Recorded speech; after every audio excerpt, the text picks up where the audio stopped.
You're listening to the So Good It Doesn't Make Sense podcast, a podcast for women navigating divorce who want more. More clarity, more money, more peace, more power. I'm Megan Norris, divorce expert, coach, and the friend who's going to tell you the truth. Not just about what's happening right now, but about what's possible for you next. This podcast is about making decisions you trust, building a life you actually want, and becoming the version of you that no one saw coming. Whether you're in it, ending it, or already out, you're in the right place.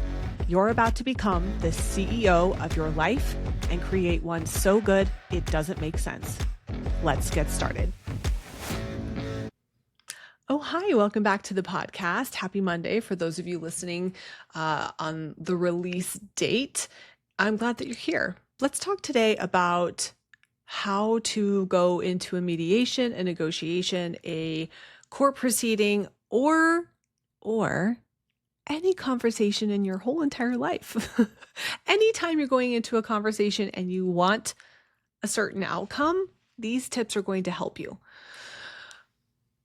So typically what happens, let's start with what normally happens. Typically where we start, where most people are coming from when they're going into a mediation proceeding, a court hearing, or a negotiation of any kind, they have an idea, you have an idea of the outcome that you want.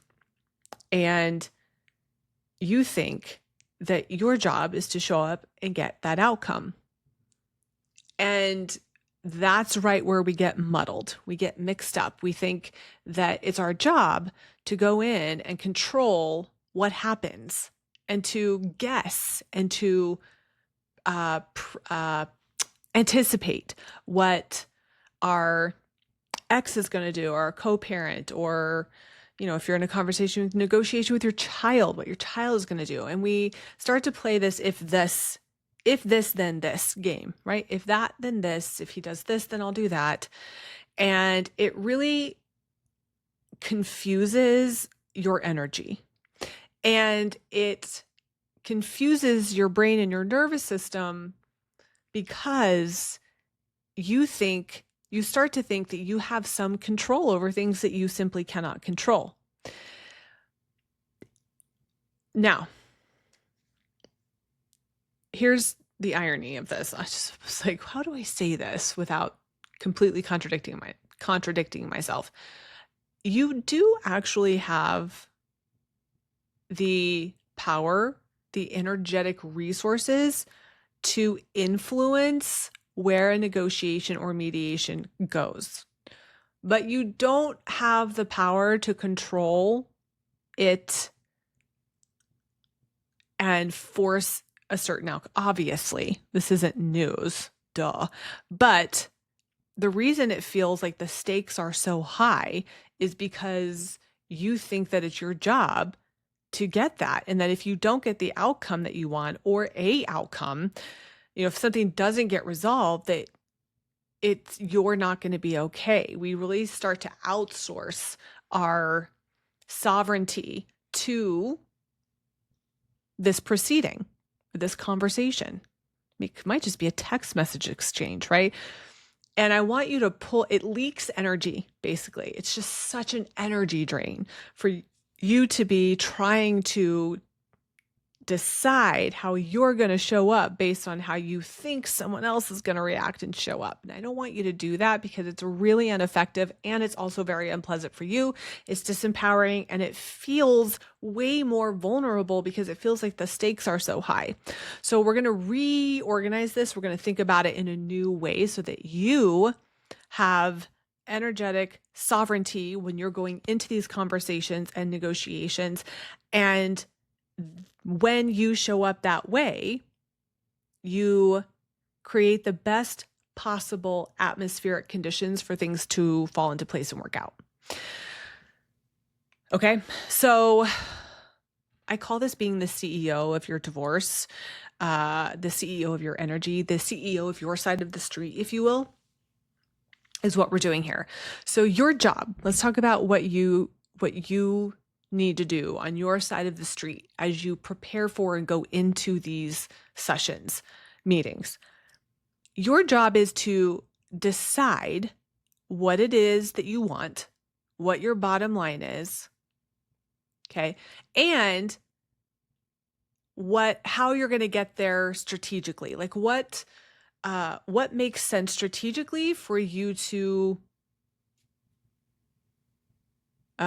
try, right? Maybe you pick a different starting point or you make a different offer out front, not because you're trying to manipulate your ex. No.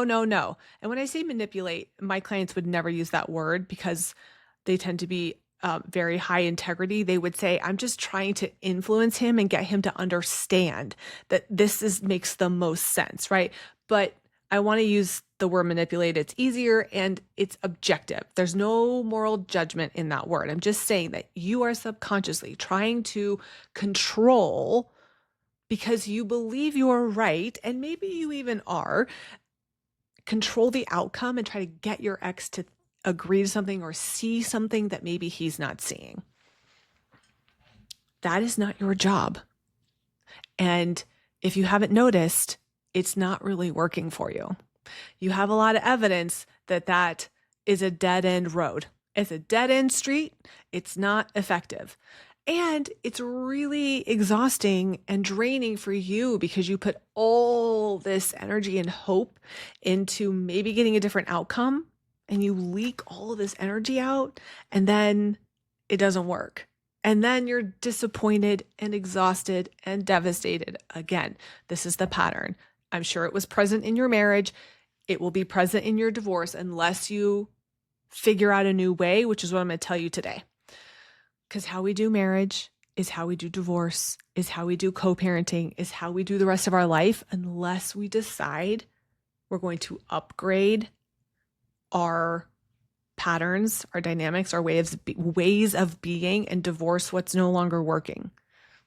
That's why I talk about divorcing your old identity. Here's a great opportunity to do that. So you're not going to do that when you're going into these conversations.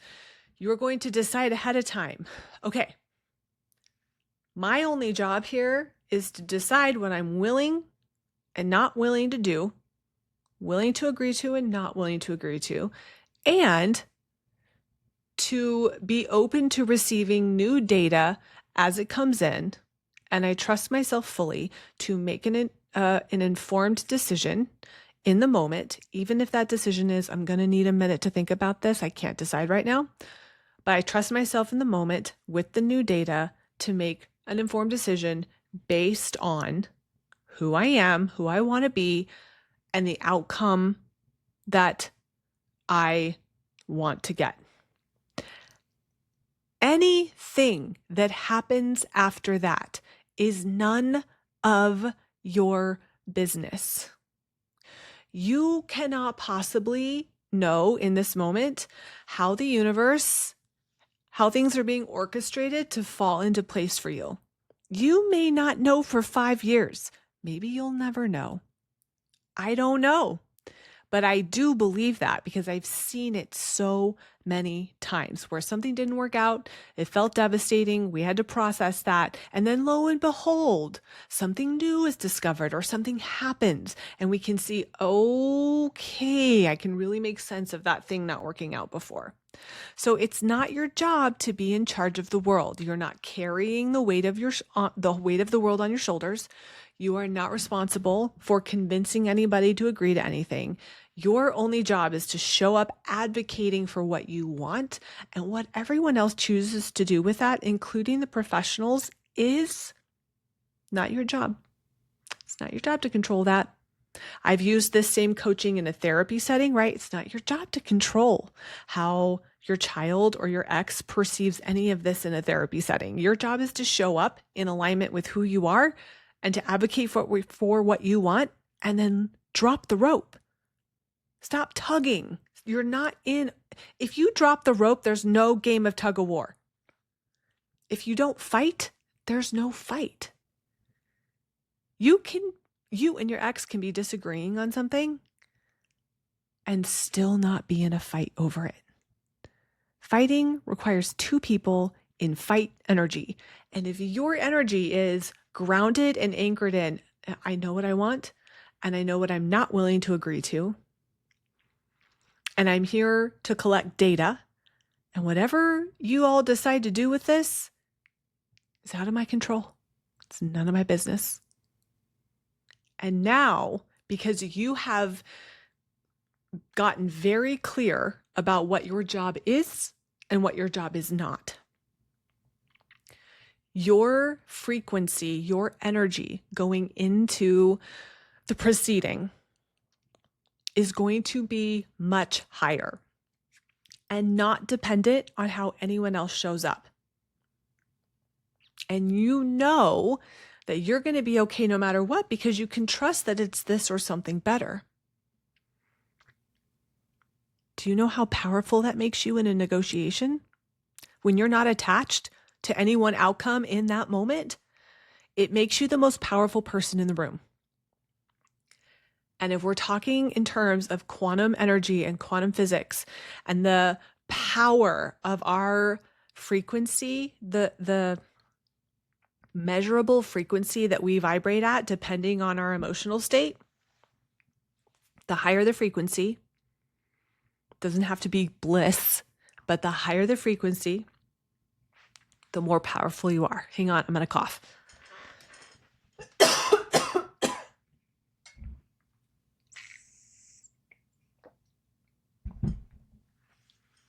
I mean, you think that I would be able to edit that out, but I can't. I guess we could, but I'm not going to. I'm a human and sometimes I cough. Okay. So the higher the frequency you bring to the table, the more powerful you are. I need to do an entire episode on this. I don't have the book in front of me, but there's a book called I can see it on my shelf, called Quantum Love. And it's about the quantum physics of relationships. And in it, she talks about the research that the physicists have done about how powerful our energy field is, and how the higher our frequency, the more space we can hold for people operating at a lower frequency. But we're talking like exponentially more powerful. So someone operating from a place or feeling love can hold space for and not be, not be affected by hundreds of thousands of people. One person. Okay, so if you imagine your tiny little mediation space, even if it's on Zoom, and you're operating from a place of self-sufficiency, self-belief, self-trust, and unattachment to the outcome, you are the most powerful person in the room, because you're going to see things with clarity that people who are coming from fight or flight, probably your ex, aren't going to understand, see, or feel. When you are that sure of yourself and you trust yourself to feel any emotion in the process, this is not to say you're not going to feel extraordinarily triggered or activated or have the full range spectrum of human emotion while you're in there. But if we have this foundation, this clarity, these thoughts that you can come back to and say, oh yeah, feeling triggered right now, but it's not my job to convince anybody. My job is to say yes, to say no, and to offer creative solutions where I can. What happens after that's none of my business. We have that place to come back to. Guess what? All of a sudden, the stakes don't feel so high. The stakes only feel high when your self-leadership and self-empowerment are low. When you can empower yourself and you come back to the truths, the beliefs I just offered you, the stakes lower, because you remember who you are and you remember, I don't need a specific outcome in this moment to be okay. I can trust that it's all working out for me. And if it's not this, it's something better. I can't tell you how important it is to practice this, because it's not just about legal proceedings. This is true in every co-parenting conversation you're going to have after divorce. It's very true when you start dating, right? I don't need this guy to approve of me because I approve of me. So I am here to see if I want to continue to see him. and I'm not attached to what he thinks about me. So I can be myself and I can consider, oh, do I want this? This skill set that you learn in divorce translates into many other scenarios the rest of your life. And if you're already divorced, learn it now, and it will continue to pay dividends in the future, because these patterns, these emotional, the somatic patterns that we're creating, the relationship to your nervous system that we're creating, transfers into every other area of your life. Because how we do one thing is how we do everything. That's why I love divorce. The adversity, it pushes you into these very uncomfortable situations, and it says, okay, who are you going to be?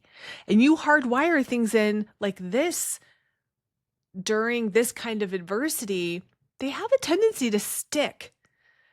And even if you forget them down the road, you can come back. You'll be reminded. I'll remind you. You'll come back, but oh yeah, I remember, I'm doing it again. I do this all the time. I have this thought, I need to do it right to get what I want. For lots of reasons, that's a thought error. I think I have lots of episodes in the beginning of this podcast about that, but I can catch myself now. I hope that's helpful. I feel very passionately about that. And it is a game changer in terms of helping you manage your nervous system as you go into these types of proceedings and conversations with your co-parent, especially after a divorce. One thing I will say is that the beauty of the membership that I have available for you is that it is like a workout plan for your brain and nervous system. You can't listen to this podcast one time and understand all of the nuances. I can't tell you what all your specific nuances will be. Nobody can go to the gym one time and have the body of their dreams. Nobody can watch a YouTube video on how to do the breaststroke or the butterfly, get into a pool and do the butterfly. It's a practice. It's a gym membership that doesn't just help you create the body of your dreams, it helps you create the life of your dreams and create a foundation that allows you to have and go after anything you want. Because when you understand how to do this work in the context of your divorce, guess what's going to feel like not such a big deal? Haters on social media, right? Rejection from somebody you date. Please. This doesn't wound me. I remember being wounded. I remember being brought to my knees by anguish and agony. This is child's play, right? I can go out and fail massively in my business or whatever. Like I can buy a car and feel like an idiot, or buy a house and feel like I'm not sure what I'm doing and I'm kind of fumbling, having to ask for help. And I can be laughed at by who laughed at me? Oh my gosh. Was it the car guy or the exterminator or the construction guy? I can't remember, but somebody like giggled at me for not knowing something. Be like, yeah, of course I don't know that. But you know what I do know? I know how to make $1 million. I know how to take, I know how to take adversity and turn it into my dream life. So I'm sorry I don't know what a carburetor is, but anyway, you can just see how the resilience you're building now is going to translate into the skill set of creating your next level of success, fulfillment, and impact, whatever that looks like for you. And no matter what level of success and impact you are starting with, like that you're at right now, you're going to have the same human experience through your divorce. I have worked with women all over the spectrum in terms of income and success and influence and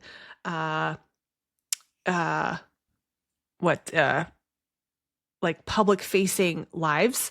And it's all the same mind drama. It's all the same conditioning. It's working through all the same stereotypes. And every single one of them, whether they're starting from nothing or have millions and millions of dollars, have the same shame. It's so fascinating. It really has helped me make peace with my own experience instead of judging it. We're all having the same experience. It's wild. And I know that you can't really see that, but you're going to have to trust me from this bird's eye view, the privileged position that I'm in to see that this is true, that every single one of us is having the mind drama, no matter where we are in the spectrum in terms of our circumstances. So there's no shame about it. That's also the beauty of the membership, is that you have a community where you can see yourself reflected in women who are just like you and who want big, extraordinary futures that are so good they don't make sense. They want to take where they are right now and 10x it because they're just hungry for it. It's just more fun to do divorce that way, is my point. So come into the membership, get your gym membership for your future, for your vision, for your nervous system and your mind. And I will see you on the inside. And I'll see you back here next week. Bye.